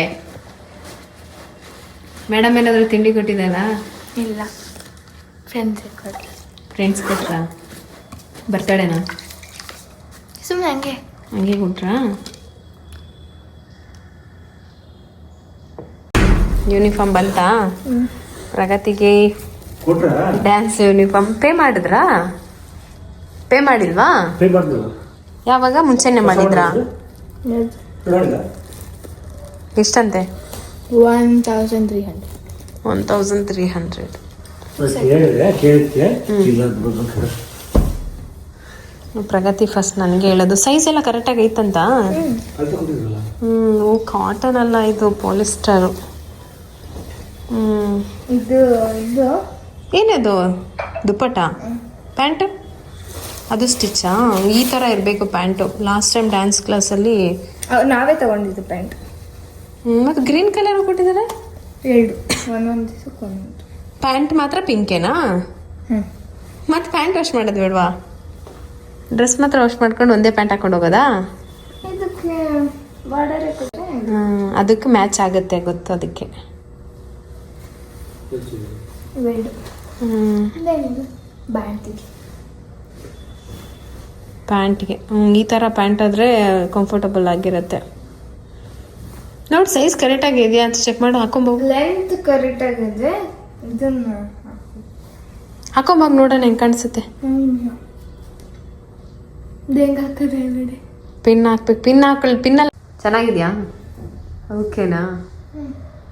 ಒಂದು ರೇಂಜಿಗೆ ಚೆನ್ನಾಗಿ ಸ್ಟಿಚ್ ಮಾಡಿದ್ದಾರೆ. ಲೂಸಾಗೆ ಮಾಡೋರೆ. ನಾನು ಅಡ್ಜಸ್ಟ್ ಮಾಡ್ಕೊಳಕ್ಕೆ ನಾನು ಮಾಡ್ಕೊಂಡು ಫ್ರೀ ಸೈಜು ಅಂದರೆ ಇನ್ನು 3 ವರ್ಷ 4 ವರ್ಷ ಆಗಲಿ ಅಂತ ಮಾಡಿರೋ ಕಾಣ್ತಾರೆ. ತುಂಬ ದೊಡ್ಡದಾಗಿ ಹೊಲ್ದಿದ್ದಾರೆ ಅನಿಸ್ತಾ ಇಲ್ವಾ? ಮಡಿಕೆ ತೊಗೊಂಬಂದವ್ರೆ. ಅದಕ್ಕೆ ಸಾರು ಮಾಡೋಣ ಅಂತ ಅಂದ್ಕೊಂಡೆ ಮಧ್ಯಾಹ್ನ. ಅದು ನೆನೆಸ್ಬೇಕು. ಮಡಿಕೆ ನೆನೆಸಿರ್ಲಿಲ್ಲ, ತಂದಾಗಿಲ್ಲ. ನೆನೆಸ್ಬಿಟ್ಟು ತೆಂಗಿನ ನಾರಲ್ಲಿ ಉಜ್ಬೇಕು. ಒಳಗಡೆ ಮಡಿಕೆ ಸುಟ್ಟಿರ್ತಾರಲ್ವಾ ಅದ್ರದ್ದು ಇದು ಧೂಳು ಹಾಗೆ ಇರುತ್ತೆ. ಕ್ಲೀನಾಗಿ ತೊಳೆದ್ಬಿಟ್ಟು ನೀರು ಹಾಕಿ ಆಮೇಲೆ ಮಾಡೋಣ. ನೋಡೋಣ ಇವತ್ತು ಸಾಂಬಾರ್ ಟೇಸ್ಟ್. ನೀನು ಇದಕ್ಕೆ ಮುಂಚೆ ಯಾವಾಗ ತಿಂದಿದ್ದೀಯಾ? ಅಜ್ಜಿ ಮಾಡ್ತಾ ಇದ್ರಲ್ಲ ಊರಲ್ಲಿ. ಅಜ್ಜಿ ಒಲೆಯಲ್ಲಿ ಅಡುಗೆ ಮಾಡ್ಬೇಕಾದ್ರೆ ಮಡಿಕೆಯಲ್ಲೂ ಮಾಡೋರು. ತಪ್ಪಲೆಗೆ ಬಂದ್ಬಿಟ್ಟಿತ್ತು. ಮಜ್ಜಿಗೆ ಮೊಸರು ಹಾಲನ್ನ ಮಡಿಕೆಯಲ್ಲಿ ಕಾಯಿಸೋದು. ನಾವು ನೋಡ್ದಂಗೆ ಮಡಿಕೆಯಲ್ಲಿ ಸಾಂಬಾರೆಲ್ಲ ಮಾಡ್ತಾ ಇರಲಿಲ್ಲ. ಇದು ಏನದು ಅಲ್ಯೂಮಿನಿಯಂ ಪಾತ್ರೆ ಬಂದ್ಬಿಟ್ಟಿದ್ದ. ಹಾಲು ಕಾಯಿಸೋರು ಮಜ್ಜಿಗೆ ಮೊಸರು ಎಲ್ಲ ಮಾಡ್ತಾ ಇತ್ತು ಅಷ್ಟೇನೆ. ಒಟ್ಟು ಮಡಕೆ ಇದ್ದು ಅಜ್ಜಿ ಮನೇಲಿ ಬಾನಸಾಲೆ ಅಂತ ಹೇಳ್ಬಿಟ್ಟು ಫುಲ್ಲು ಮಡಕೆ. ಅದರೊಳಗೆ ಎಲ್ಲ ರೇಷನ್ನು. ಆಮೇಲೆ ನಾವು ತಿಂಡಿ ಎಲ್ಲ ತಗೊಂಡೋಗಿ ಕೊಡೋರಲ್ಲ. ಮಾಮ ಯಾರ ಬಂದು ತಿಂಡಿ ತರೋರು. ನಾವು 4-5 ಮಕ್ಕಳು, ನಮ್ಮಮ್ಮ, ದೊಡ್ಡಮ್ಮನ ಮಕ್ಕಳು, ನಮ್ಮ ಆಂಟಿ ಮಕ್ಕಳೆಲ್ಲ ಒಂದು 4-5 ಜನ ಹೋಗ್ತಿದ್ವಿ ಬೇಸಿಗೆ ರಜಕ್ಕೆ. ಎಲ್ಲಿ ತಿಂಡಿ ಕದ್ದು ಅಂದ್ರೆ ಒಬ್ರಿಗೆ ಸಿಕ್ಕಿದ್ರು ಹಂಗೆ. ಅಜ್ಜಿ ಟೈಮಿಗೆ ಎಲ್ಲರಿಗೂ ಕೊಡ್ತಾ ಇದ್ರು. 1, 2, 3, 4ನೇ ಮಡಕೆ ಕೆಳಗಡೆ ತಿಂಡಿ ಇಡ್ತಾ ಇದ್ರು. ನಾವೆಲ್ಲ ಚಿಕ್ಕವರೆಲ್ಲ 1 ಮಡಕೆ ತೆಗ್ದು 2 ಮಡಕೆ ತೆಗ್ದು 3 ಕೈ ಹಾಕಲ್ಲ, ಮೇಲ್ ಹಾಕಿದ್ರೆ ಎತ್ಕೊಂಡ್ಬಿಡ್ತಿದ್ವಿ. ಹಾಗೆ 4ನೇ ಮಡಕೆ ಕೆಳಗಡೆ ಇಟ್ಟಿರೋರು. ಆಮೇಲೆ ನಮ್ಮ ಅಜ್ಜಿ ಹತ್ರ ಒಂದು ಪೆಟ್ಟಿಗೆ ಇತ್ತು ಕಬ್ಬಿಣದು. ಅದಕ್ಕೆ ಬೀಗ ಹಾಕಿ ಮಡಿಕೊಳ್ಳೋದು. ಇಲ್ಲಾಂದ್ರೆ ಎಲ್ಲಾರು ಒಬ್ಬರೇ ತಿಂದ್ಬಿಡ್ತಾರಲ್ಲ ಅಂತ. ಎಲ್ಲ ಅಜ್ಜಿ ಮನೆಯಲ್ಲ ಪೆಟ್ಟಿಗೆ ಇತ್ತು. ಅದ್ರೊಳಗೆ ಅಜ್ಜಿದು ಹೊಸ ಸೀರೆ ಎಲ್ಲ ಮಡಗೋದು. ಏನಾದರೂ ಇಂಪಾರ್ಟೆಂಟ್ ನಾವು ಆ ಪೆಟ್ಟಿಗೆ ಓಪನ್ ಮಾಡೋದೇ ನಮ್ಗೊಂಥರ ಖಜಾನೆ ಓಪನ್ ಮಾಡೋದಂಗೆ ಇರ್ತಾ ಇತ್ತು ಫೀಲು. ನಮ್ಮ ಅಜ್ಜಿ ಹತ್ರ ಇವಾಗ ಪೆಟ್ಟಿಗೆ ಮಡಗೈತೋ ಮಡಗೇನೋ ಗೊತ್ತಿಲ್ಲ. ಬೂದಿ ಸ್ಮೆಲ್ಲು ಘಮ ಘಮ ಅಂತ. ಯಾರು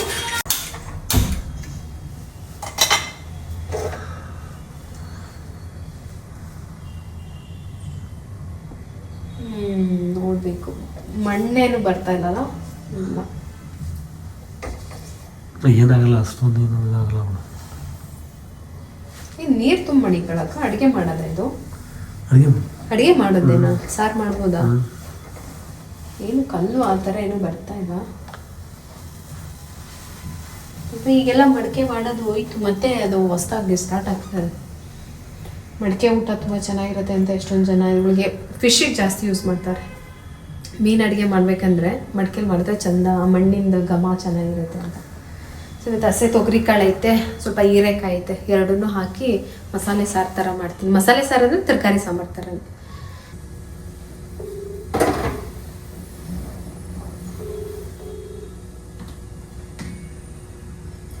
ಹಲೋ, ಏನು ಮಾಡ್ತಾ ಇದೆಯಮ್ಮ? ಆಯ್ತಾ ಕೆಲಸ? ಕೂತ್ಕೊಂಡ. ಇದು ವ್ಲಾಗ್ ನೋಡ್ದಮ್ಮ ಇವತ್ತು? ಚೆನ್ನಾಗಿತ್ತಾ? ಚೆನ್ನಾಗಿ ಮಾಡಿತ್ತಾ? ರಪ್ಪ ಚೆನ್ನಾಗಿ ಮಾಡಿರ್ತೇನೆ.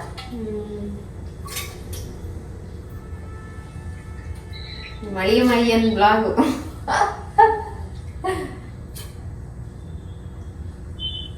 ಏನ ಅಷ್ಟಾದ್ರೂ ಬಾಡ್ತು.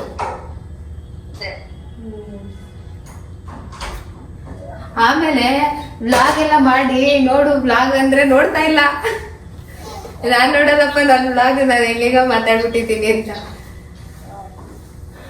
ಎಲ್ಲ ಕಮೆಂಟ್ಸ್ ಅಲ್ಲೆಲ್ಲ ಪರವಾಗಿಲ್ಲ. ಇನ್ನು ಅದೇ ಇವತ್ತು ವ್ಲಾಗ್ ಅಪ್ಲೋಡ್ ಮಾಡ್ದಾಗಿಂದ ಅಮ್ಮಂಗೆ ಫೋನ್ ಮಾಡಿರಲಿಲ್ಲ. ಫೋನ್ ಮಾಡಿ ನಿಮ್ಮ ಅಳಿಮಯ್ಯ ಹೆಂಗೆ ಮಾಡಿದ್ರು ವ್ಲಾಗ್ ಅಂತೆಲ್ಲ ಕೇಳ್ತಾ ಇದ್ದೆ. ಪಾಪ ಅಮ್ಮ ಖುಷಿ ಪಟ್ಟರು, ಅಷ್ಟಾದರೂ ಮಾಡ್ಕೊಡ್ತಾರಲ್ಲ, ಹೆಲ್ಪ್ ಮಾಡ್ತಾರಲ್ಲ ಅಂತ ಹೇಳ್ಬಿಟ್ಟು. ಇನ್ನು ಸಾಂಬಾರಿಗೆಲ್ಲ ರೆಡಿ ಮಾಡ್ಕೊಳ್ತಾ ಇದ್ದೆ. ಆಮೇಲೆ ಇನ್ನೊಂದು ಹೇಳಬೇಕು ಅಂದ್ಕೊಂಡೆ, ಲಾಸ್ಟ್ ನನ್ನ ಹಸ್ಬೆಂಡ್ ವ್ಲಾಗ್ ಮಾಡಿದಾಗ ಸುಮಾರು ನನಗೆ ಸ್ವಲ್ಪ ಭಯ ಆಯಿತು. ಏಕೆಂದರೆ ನೆಗೆಟಿವ್ ಕಮೆಂಟ್ಸ್ ನಾನು ತೊಗೊಳ್ತೀನಿ, ಬಟ್ ನಮ್ಮ ಮನೆಯವ್ರಿಗೆ ಸ್ವಲ್ಪ ಕಷ್ಟ, ನನಗೆ ಕಷ್ಟ ಆಗುತ್ತೆ. ಸೊ ಯಾರಾದರೂ ಅವ್ರ ಬಗ್ಗೆ ಏನಾದರೂ ಅಂದ್ಬಿಟ್ರೆ, ಏನಾದರೂ ಮಾತಾಡ್ಬಿಟ್ರೆ, ನೆಗೆಟಿವ್ ಆಗಿ ಹೇಳ್ಬಿಟ್ರೆ, ಕೆಟ್ಟದಾಗಿ ಹೇಳ್ಬಿಟ್ರೆ ಅಂತ ಸ್ವಲ್ಪ ಅನಿಸ್ತಾ ಇತ್ತು. ಬಟ್ ಸುಮಾರು ಜನ ತುಂಬ ರೆಸ್ಪಾನ್ಸ್ ಮಾಡಿದ್ರಿ, ತುಂಬ ಕಮೆಂಟ್ಸ್ ಮಾಡಿದ್ದೀರಾ, ತುಂಬ ಒಳ್ಳೆ ಪಾಸಿಟಿವ್ ಆಗಿ ಕಮೆಂಟ್ಸ್ ಮಾಡಿದ್ರಿ. ಅವ್ರಿಗೂ ಒಂಥರ ಖುಷಿ ಆಯಿತು ಅದನ್ನೆಲ್ಲ ಓದ್ಬಿಟ್ಟು. ಅಟ್ಲೀಸ್ಟ್ ಇಷ್ಟಾದರೂ ನನಗೆ ಸಪೋರ್ಟ್ ಮಾಡಿದ್ರಲ್ಲ, ಅಂದರೆ ಅವ್ರಿಗೂ ಒಂದಿತ್ತು ನಾನು ಮಾತಾಡಿದ್ರೆ ಚೆನ್ನಾಗಿ ಮಾತಾಡಲ್ಲ ಅಂತ. ಇವಾಗ ಅಟ್ಲೀಸ್ಟ್ ಆ ಫಿಯರ್ ಹೋಗಿದೆ. ಆ ಒಂದು ಇದರಿಂದ ಅವರು ಒಂಥರ ಒಂದೇನೋ ಒಂದರೊಳಗೆ ಚೌಕಟ್ಟಲ್ಲಿ ಒಳಗಡೆ ಸೇರ್ಕೊಂಡ್ಬಿಟ್ಟಿದ್ರು, ಬೇಡ ಅಂತ.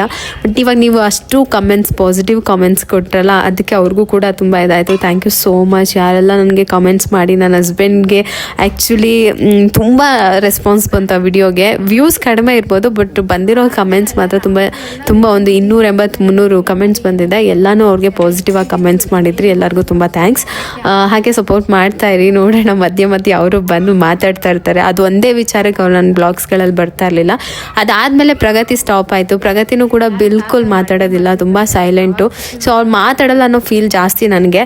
ಸೊ ಹಂಗಾಗಿ ಅದನ್ನು ವಿಡಿಯೋದಲ್ಲಿ ಅವಾಯ್ಡ್ ಮಾಡಬೇಕಾಗಿತ್ತು. ಸುಮಾರು ಜನ ಕೇಳ್ತಾ ಇದ್ರಿ, ನೀವು ಮಾತ್ರ ಬರ್ತೀರಾ, ಪ್ರಗತಿ ಬರಲ್ಲ ಅಂತ. ಇದೇ ರೀಸನ್. ಎಲ್ಲ ಮುಗಿಸ್ತಾ ಇದ್ದೀನಿ. ಸೊ ನನಗಿರೋದೇನು ಅಂತ ಅಂದರೆ ಕ್ಯಾಟ್ ಆರ್ ಡಾಗ್ ಅಂತ. ಸೊ ನೀವು ಹೇಳಿ ಕಮೆಂಟ್ ಸೆಕ್ಷನಲ್ಲಿ ಯಾವ್ದು ತೊಗೊಂಡ್ರೆ ಬೆಸ್ಟ್, ಬೆಟರ್ ನಮ್ಮ ಇರುವಂಥ ಸಿಚುವೇಶನಲ್ಲಿ. ನನಗೆ ಡಾಗ್ ಇಷ್ಟ, ನಮ್ಮ ಮನೆಯವರಿಗೆ ಕ್ಯಾಟ್ ಇಷ್ಟ. ಅಂದರೆ ನಾವು ಒಪ್ಕೊಂಡಿರೋದು, ನೋಡ್ಕೊಂಡು ಬಂದ್ವಿ, ಚೆನ್ನಾಗಿದ್ದಾವೆ ಎಲ್ಲನೂ ಇಷ್ಟ ಆಗುತ್ತೆ. ಅದು ಅಲ್ಲಿ ನೋಡ್ತಿದ್ದಂಗೆ ನನಗೆ ಒಂಥರ ಖುಷಿ ಆಗೋಯ್ತು. ಆದರೆ ಮೇಂಟೈನ್ ಮಾಡೋದು, ಮನೇಲಿ ಮಕ್ಕಳಿದ್ದಾರೆ. ಸೊ ಯಾವುದು ಬೆಸ್ಟು, ಯಾವುದು ಬೆಟರು? ಪ್ರಗತಿಗೆ ಎರಡೂ ಓಕೆನೆ. ಫಸ್ಟಿಂದ ಕೇಳ್ತಾ ಇರೋದು ಡಾಗು. ಅದಾದ್ಮೇಲೆ ಒಬ್ರು ಮನೇಲಿ ಕ್ಯಾಟ್ ನೋಡಿ ಬಂದಮೇಲೆ ಕ್ಯಾಟ್ ಅಂತ ಅಲ್ಲಿ ಅಪಾರ್ಟ್ಮೆಂಟಲ್ಲೇ ಕೇಳ್ತಾ ಇದ್ರು. ಸೊ ಅಲ್ಲೆಲ್ಲ ತುಂಬ ಚೆನ್ನಾಗಿತ್ತು, ಜಾಗ ತುಂಬ ದೊಡ್ಡದಿತ್ತು, ನಮ್ಮದೇ ಸ್ವಂತ ಜಾಗ. ಸೊ ಅಲ್ಲೂ ನನಗೆ ಅನಿಸ್ತು ಎಷ್ಟೊಂದು ದಿನ ತೊಗೊಂಡ್ಬಿಡೋಣ, ಕೊಡ್ಸೋಣ, ಹೋಗ್ಲಿ ಬಿಡೋ ಮಕ್ಕಳು ಅಂತ. ಆದರೆ ಬೇಡ ಅಂತ ಅಂದ್ಕೊಂಡೆ. ಅವ್ನು ಏನು ಮಾಡ್ತಾ ಇದ್ದಾನೆ, ಹಿಂಗೆ ಕಟ್ ಮಾಡಿಬಿಟ್ಟು ಬೀಳ್ತಾ ಇದ್ದಾನೆ. ಹಾಂ, ಸೊ ಇವಾಗ ಡಿಸೈಡ್ ಮಾಡಿದ್ದೀವಿ, ನಾಳೆ ನೋಡೋಣ ಫೈನಲಿ ಏನು ಮಾಡ್ತೀವಿ ಅಂತ ಗೊತ್ತಿಲ್ಲ. ಅದಕ್ಕೂ ಮುಂಚೆಗೆ ನಮ್ಮ ಅಕ್ಕನ ಮನೇಲಿ ಲವ್ ಬರ್ಡ್ಸ್ ಬಗ್ಗೆ ಸುಮಾರು ಜನ ಕೇಳ್ತಾ ಇದ್ರಿ. ನಮ್ಮ ಅಕ್ಕನ ಮನೇಲಿ ಲವ್ ಬರ್ಡ್ಸ್ನ ಅನಿಶಿಂಗೆ ಅಂತ ಕೊಡಿಸಿದ್ರಂತೆ ಅವ್ನ ಬರ್ತಡೆಗೆ. ಅಲ್ಲೇನಾಯಿತು ಅಂದರೆ ಅಲ್ಲಿ ಮಕ್ಕಳು ಜಾಸ್ತಿ ಇದ್ದಿದ್ದಕ್ಕೆ ಅದನ್ನು ಬಿಡ್ತಾ ಇರಲಿಲ್ಲ, ಸುಮ್ಮನೆ ಇಲ್ಲಿ ಬದುಕಕ್ಕೆ ಬಿಡ್ತಾ ಇಲ್ಲ, ನೀನು ತೊಗೊಂಡೋಗು ಅಂತ ಹೇಳ್ಬಿಟ್ಟು ನನಗೆ ಕೊಟ್ಟಿತ್ತು ನಮ್ಮ ಅಕ್ಕ. ಅದು ಮನೆಗೆ ಬಂದಮೇಲೆ ಅದು ಒಂದಿತ್ತು, ಯಾವಾಗಲೂ ಚೂ ಚೂ ಚೂ ಚೂ ಅಂದ್ಕೊಂಡಿರೋದು. ಸುಮಾರು ಜನ ಇವಾಗಲೂ ಕೇಳ್ತಿದ್ರು. ರೀಸೆಂಟ್ ಕಮೆಂಟಲ್ಲಿ ಬಂದಿತ್ತು, ಅದು ಹೋಗಿ ಸುಮಾರು ವರ್ಷಗಳೇ ಆಯಿತು. ಯಾಕೆಂದರೆ ಅದು ಏನಾಗ್ತಾಯಿತ್ತು ಪ್ರಾಬ್ಲಮ್ ಅಂತ ಗೊತ್ತಿಲ್ಲ. ಚೆನ್ನಾಗೇ ಇರ್ತಾಯಿತ್ತು, ಒಂದು 2 ತಿಂಗಳು ಅಷ್ಟೇ, ಒಂದು ಸತ್ತೋಗ್ತಾಯಿತ್ತು. ಅದು ಸಿಂಗಲ್ ಇರಲ್ಲ, ಮತ್ತು ಅದ್ರ ಜೊತೆಗೆ ಒಂದು ಬಿಟ್ಟರೆ ಅದಿರ್ತಾಯಿತ್ತು, ಇನ್ನೊಂದು ಸತ್ತೋಗ್ತಾಯಿತ್ತು. ಸರಿ ಇದು ಆಯ್ತಲ್ಲ ಅಂತ ಇನ್ನೊಂದು ತಂದುಬಿಟ್ರೆ ಅದಿರ್ತಾಯಿತ್ತು, ಅದರಿಂದ ಸತ್ತೋಗ್ತಾಯಿತ್ತು. ಹೀಗೆ ಆಗಿ ನಮಗೆ ಬೇಜಾರಾಗೋಯ್ತು. ಎಷ್ಟು ಅಂತ ಸತ್ತೋಗ್ತವೆ, ಎಷ್ಟು ಅಂತ ತರೋದು. ಊಟ ಹಾಕ್ತಾಯಿದ್ವಿ, ನೀರು ಹಾಕ್ತಾಯಿದ್ವಿ, ಆಮೇಲೆ ಒಳ್ಳೆ ಗಾಳಿ ಬರೋ ಜಾಗದಲ್ಲೇ ಇಟ್ಟಿದ್ವಿ. ಇದು ಏನಾಗ್ತಾಯಿದ್ದು ಅಂತ ಗೊತ್ತಿಲ್ಲ. ಸೊ ಹಂಗಾಗಿ ಅದನ್ನು ನಾವು ಸ್ಟಾಪ್ ಮಾಡಿಬಿಟ್ವಿ. 2 ಸತ್ತೋದು, ಆಮೇಲೆ ಸುಮ್ಮನಾಗ್ಬಿಟ್ವಿ, ಬೇಡಪ್ಪ ತರೋದು ಮನೆಗೆ ಅಂತ ಹೇಳಿ. ಅದಾದಮೇಲೆ ನೆಕ್ಸ್ಟು ನಾವು ಇವಾಗಲೇ ಈ ಥರ ಯೋಚನೆ ಮಾಡ್ತಾ ಇರೋದು. ನೀವು ನನಗೆ ಸಜೆಷನ್ ಕೊಡಿ, ಯಾವ ಥರ ತೊಗೊಂಡ್ರೆ ಒಳ್ಳೆಯದು, ಮತ್ತು ಅದನ್ನು ಹೆಂಗೆ ಕೇರ್ ಮಾಡಬೇಕು ಅಂತ ಏನೂ ನಮ್ಗೆ ಐಡಿಯಾ ಇಲ್ಲ. ಸೊ ಹಾಗಾಗಿ ನಿಮ್ಮ ಮನೇಲಿ ಇದ್ದರೆ ಇದು ಬೆಸ್ಟ್ ಅಕ್ಕ, ಇದು ತುಂಬ ಖರ್ಚು ಕಮ್ಮಿ. ಮತ್ತು ಖರ್ಚಂತ ಅಂದರೆ ಮೇಂಟೆನೆನ್ಸು, ಮಕ್ಕಳ ಜೊತೆ ಮೇಂಟೈನ್ ಮಾಡೋದು ತುಂಬ ಈಸಿ. ಸೊ ಅದ ಅಂತ ನನಗೆ ಹೇಳಿ. ಸೊ ಅದಾದಮೇಲೆ ನಾನು ಡಿಸೈಡ್ ಮಾಡ್ತೀನಿ ಏನು ತಗೊಬೇಕಂತ. ಓಕೆನಾ?